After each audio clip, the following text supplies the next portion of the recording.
guys, welcome back to the Lack and Shade Show. I'm Lilac. What up, though? I'm your boy Nightshade. Thank you for tuning in with us again, and as always, like, share, subscribe, comment below. Please. Follow us on Instagram and on Twitter. Please. Facebook is coming soon, as well as the website. Please. We've got a lot of things coming up. We've got more shows. We've got some scripted content that we're working on currently that's coming your way. So be prepared to be entertained. Be prepared.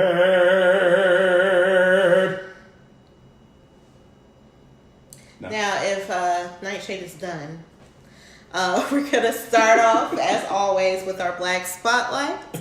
So the first people that we want to mention is Dr. Avery, Dr. Dina Avery, and her father, Charles Avery Jr.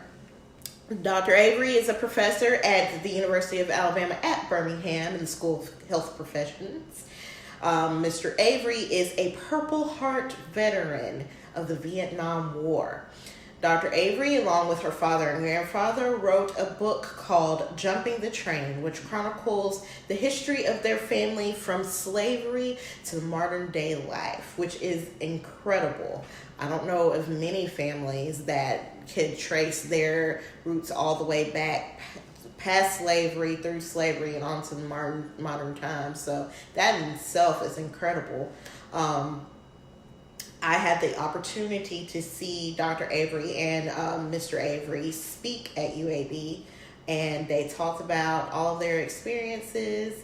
They talked about actually meeting the people, the descendants of the people that used to own them. Oh. And visiting the plantation, which they still live on, wow, which is incredible. I don't think I would have had the strength. I'm not there yet as a Christian. Right. I don't think I would have had the strength or the wherewithal to do what they did. But yeah, they went and met these people. They sat down. They had dinner with them. They talked to them. They're still in touch with them. Oh, wow. It's incredible. Crazy.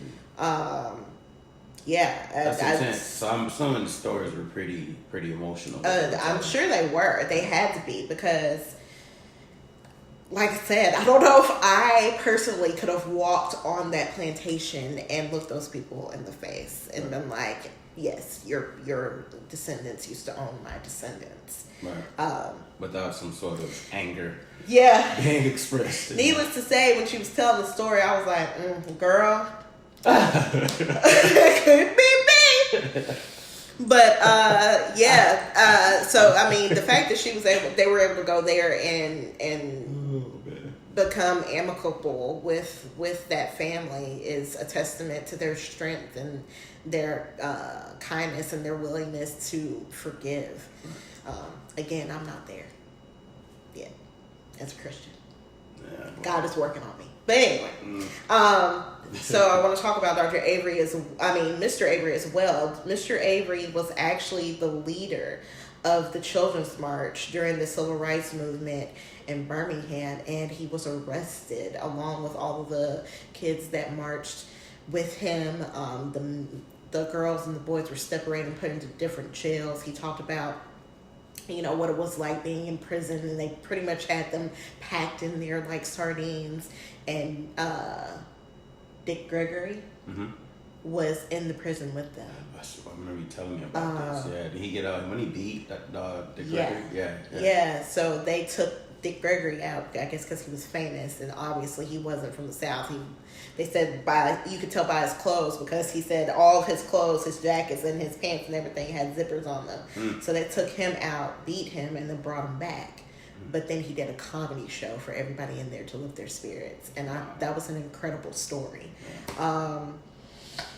So needless to say, when I heard them talk, I was very emotional.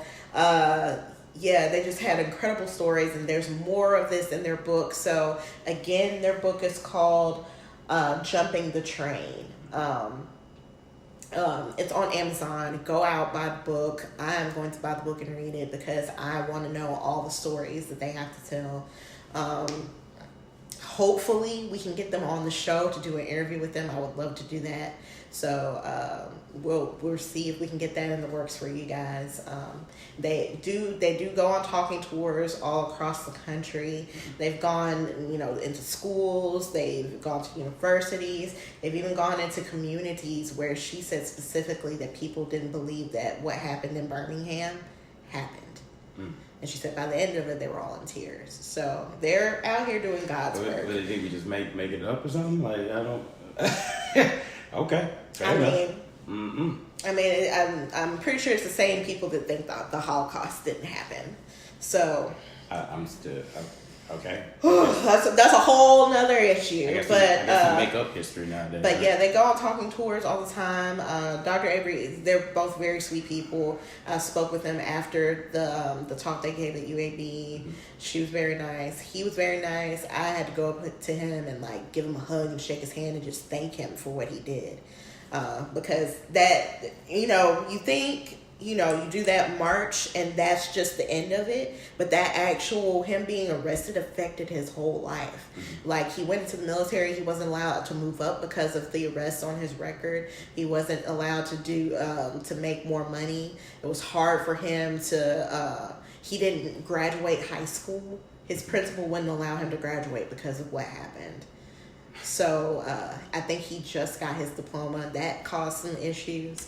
And then Mayor Larry Langford, the late mayor, pardoned him a couple of years ago, I guess, while he was still mayor before he died. Right. He pardoned him for, his arrest, which he brought and showed to us. And I thought that was really cool. Wow. So, again, people are still alive. We talked about this in the last show. Mm-hmm.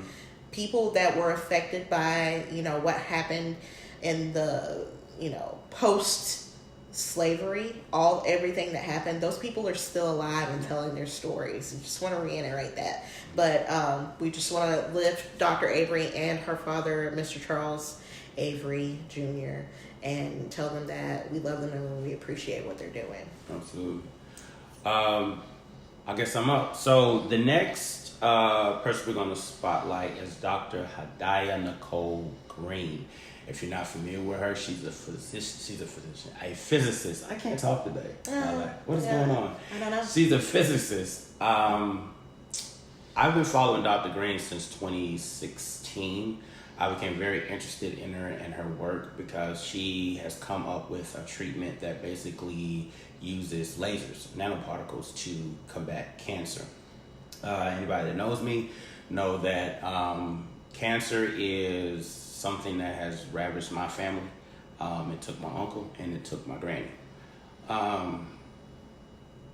So, this is a very important topic and a very emotional topic for me, so bear with me. All right, so Dr. Green, she was raised by her aunt, Mrs. Orly Smith, and her uncle, Mr. General Lee Smith, in St. Louis. She attended Alabama A&M on a full scholarship, where she earned her Bachelor of Science in Physics and Optics in 2003. Both her uncle and her aunt unfortunately died from cancer. During their bout with cancer, she observed the adverse effects of chemotherapy. She was motivated to find a way to fight cancer without the use of chemotherapy. That's why she came up with the research with the nanoparticles. So she took it to the next level. She continued her education at UAB, and she was awarded 2 full scholarships, one to receive her master's degree in physics in 2009, and she went on to get her PhD in physics in 2012. She's the second black woman to earn a PhD in physics from UAB. She is a bad black girl woman. Magic. Bad woman. You know what I mean? She cold. So Dr. Green, she went on to develop technology that kills cancer, as I was saying, with a treatment using laser-activated nanoparticles. She's like real life Tony Stark, y'all. Real talk. Yeah. No, Siri. Cherise. What is it? Cherie. Yeah. Princess Cherie. Yeah, that's who she is. Because if you watch the movies, Princess Cherie was smarter than both Tony Stark and Bruce Banner. Yeah, true. Very true. No, I agree. You got to argue if you want to, but that's what was in the movie. Now, the fact that she's using this technology, right, and the comparison, she's one of the smart, well, if not the smartest woman in the Marvel universe, right? Well, in 2016, like I mentioned, I saw it on my father. This is when I found out about it. She was awarded a $1.1 million grant from the Veterans Affairs Office of Research and Development to fund her cancer research. 2016 is 2020. That's what, 4 years, right? Mm-hmm. She has accomplished things like leaps and bounds, and she has took that money and she used it to great use. And this is how and why. Through her research, Dr. Green found that cancer can successfully be cured. She's cured it in mice now within 15 days of testing with her nanoparticle technology. She has not gone to human trials yet, but she has successfully cured cancer in mice. Holy freaking crap. That is awesome, because that just shows not only that it works, that it is moving, that the cancer research, that her research particularly is moving forward and is a success. So I'm extremely happy and extremely excited to hear about this. I just wish and hope that we continue to not only support her as a community, but the government continues to support her so that this research can go further. Because chemotherapy, I've seen what it has done to my family and what it can do to a person, and it should be outlawed. It really should, because it's counterproductive. Chemotherapy is literally like taking a nuclear bomb and exploding it inside someone's body. You're destroying cells. And it's not even a guaranteed thing that chemotherapy will work. It is a crapshoot. You know, chemotherapy shows no favoritism. It literally purges the entire body. And it doesn't target anything specifically. It attacks every cell, even the healthy ones. And that's why so many people end up getting sick, and dying, not just because of cancer. It can be other things like pneumonia or the flu or something like that they could contract because their immune system are beat down so much. So, you know, I'm just really happy and grateful that Dr. Green has, you know, not only been successful thus far with her research, but is continuing to push forward. And I hope that, you know, government and angel investors, you know, and the community as a whole will continue to support her. And if you don't know about it, like I said, do the research, man. Look at the research, look at what she's doing, and she is doing wonderful, wonderful things. And that's one of the reasons why we mentioned her here on Lack and Shade. And once again, thank you, Dr. Green, for your hard work and your due diligence. God bless you. God bless you. Amen. And now we're going to head into what they talking about. What they talking about? Okay, so we're going to start off with a memorial of sorts. It's going to be a little heavy. They say folks dies in threes. So we lost, well, apparently fours now, because we lost Kobe, Gigi, and now we have... B. Smith. I think a couple of other people died in between there. It's been a rough 2020 already. Antebellum family, you know, them and the whole dime, so. Yeah. But yeah, so B. Smith dies at the age of 70. Some of you might know who B. Smith is. Some of you may not. I knew about B. Smith because my mother talked about her all the time, because my mother, if you don't know, she's an interior designer. That's what she went to school for. So she's always been into, you know, decorating and entertaining and things like that. And B. Smith was someone that she kind of looked up to. So B. Smith, or her tagline was, "Whatever you do, do it with style." She died on February 22nd, 2020. She started out working as a model for the Wilhelmina modeling agency. And also, if you know anything about modeling, you know Wilhelmina is like a huge name, and it has been a huge name in the fashion world for years and years and years. So that's a big deal in itself. She was the first Black model to grace the cover of Mademoiselle magazine in 1976. That's another huge accomplishment. Awesome. And some more Black girl magic for you. Right. She hosted a nationally syndicated show called B. Smith with Style. She was the first Black woman. A lot of firsts here. So, you know, just saying. She was the first Black woman to have a home collection sold at a national retailer, which was Bed Bath & Beyond.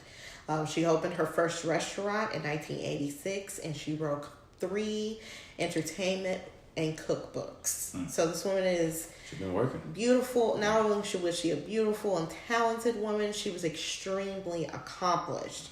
Matter of fact, in 2012, Smith was inducted to the American Chef Corps, part of the U.S. Department of State's newly formed diplomatic culinary partnership with the James Beard Foundation. Oh, that's big. The James Beard is like, you get a James Beard award, like you're like the top of the top as far as culinary, right? Yeah, if you have any, so if you guys know anything about the culinary world, James Beard is like the top tier, as he was saying, the very top of the culinary world. So if you're associated with them in any kind of way, you really know your stuff. Wow. So she was diagnosed with early onset Alzheimer's disease. And, for me, this is a little personal because people in my family have been diagnosed with Alzheimer's disease. And I know the effects of the disease and how it can not only affect the person that has it, but their family as well. She wrote a book in 2016. Her and her husband jointly wrote the book, Before I Forget, which talks about her dealings with the disease, and it gave all kinds of advice, just life advice in general. She became an advocate, going on talking tours and speaking before Congress about the importance of Alzheimer's disease research, which I appreciate because, like I said, there are people in my family that have been diagnosed, and it's hereditary. Hereditary. Hereditary, yeah. It's hereditary. So the likelihood of me having Alzheimer's disease is, it's about 50-50 chance, I believe. So we're gonna pray that away. We're gonna pray it away though. But I just want to uplift her because I don't think while she was here, she got near enough credit. A lot of people called her the Black Martha Stewart, but they came up at kind of the same time.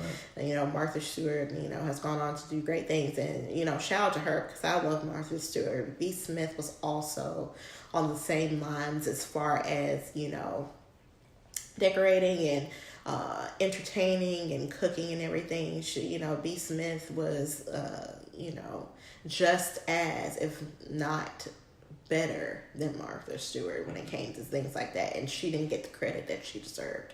So I want to give her credit now. And I know a lot of people say give people their flowers while they're alive, and here at Like and Shade we're going to try to do that. Right. That's the purpose of the Black Spotlight, is to give people their flowers while they're still here. But even in death, we want to give her flowers. And that leads us to Katherine Johnson. Katherine Johnson, she dies at the age of 101. And wow, full life, 101. So if you don't know who Miss Katherine Johnson is, she is Miss Hidden Figures. Basically, who the character Taraji P. Henson played was Miss Katherine Johnson. Unfortunately, she died on the 24th of this month of February. And it's unfortunate loss, full life, like we said, 101 years old. The film Hidden Figures was based on the integration of NASA and the Langley Research Center. She completed the trajectory analysis for Alan Shepard in 1961. Ms. Johnson was the first African-American woman to attend grad school. Another first. At West Virginia University in Morgantown, West Virginia. This happened because of the 1938 United States Supreme Court ruling in Gaines versus Canada. Unfortunately, she didn't finish. And the reason she didn't finish is because she was married at the time, and she was pregnant. So she opted to drop out of school to, nurse her child and be with her family. But after that, she went on and she ended up working for NASA and the Langley Research Center. Now, like I said, we want to give our people their flowers when they're alive and also in death. So right now, I'm about to point out some accolades, some ridiculous accolades, right, that Miss Katherine Johnson has accomplished. And I hope you guys can wrap your head around what I'm about to say, because I was not able to wrap my head around this. I mean, even it's just phenomenal, the things I'm about to read. During her lifetime, Mrs. Johnson authored 26 scientific papers.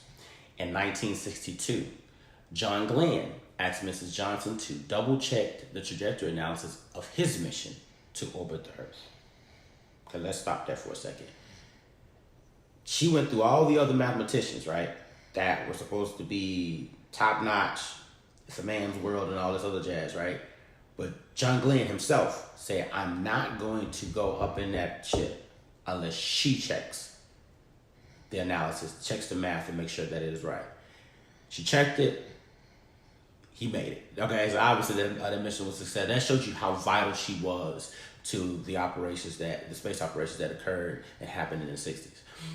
Pushing forward, she helped send the first men to the moon in 1962. She co-authored the first textbooks on space. She contributed to the plans for a Mars mission. So the mission to Mars that we've been reading about and hearing about all these years, she's responsible for that. She helped contribute to that as well. She was awarded the Presidential Medal of Freedom, thank God for President Obama, in 2015, given her due diligence. She was awarded a doctorate from West Virginia University, the very university that she's ended up having to drop out of. They blessed her with an honorary doctorate in mathematics from that particular school. Now, Miss Katherine Johnson, during the 60s, it wasn't just in music that black folks were getting their stuff stole or not getting credit for. It was apparently in science as well. She was a phenomenal mathematician, and her work speaks volumes. Anything from the 60s on until I think she stopped working in the 80s, I believe. From the 60s on through the 80s, anything and everything in regards to space exploration was Miss Katherine Johnson had her hands in that. Her figures, her mathematics skills were all utilized and applied to those missions.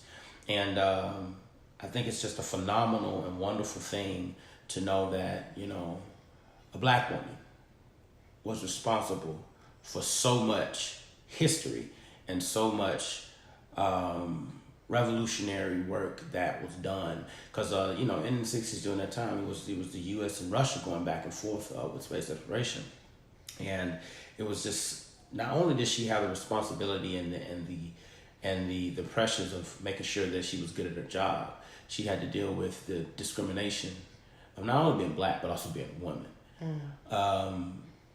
But she held it in stride, and she was quoted saying that she loved what she do. She enjoyed going to work every day, and she went. She basically spoke with some young mathematicians, some young astronomers, and did a guest speaking at one of the universities. And she left them with this. She said that if you don't love what you do, shame on you. And just for someone to say that, going through everything that she went through, to say that, knowing the people that was there didn't want her there, she said she enjoyed going to work and doing her job every day. That speaks volumes of her character. So it's a very sad time, a very sad day that we lost such an influential person, not just in the science community and the space community, but also in the black community. And she will be missed, and I'm more than grateful to just learn the things that I've learned, and I'm still learning more things about her. So, rest in peace, Miss Katherine Johnson.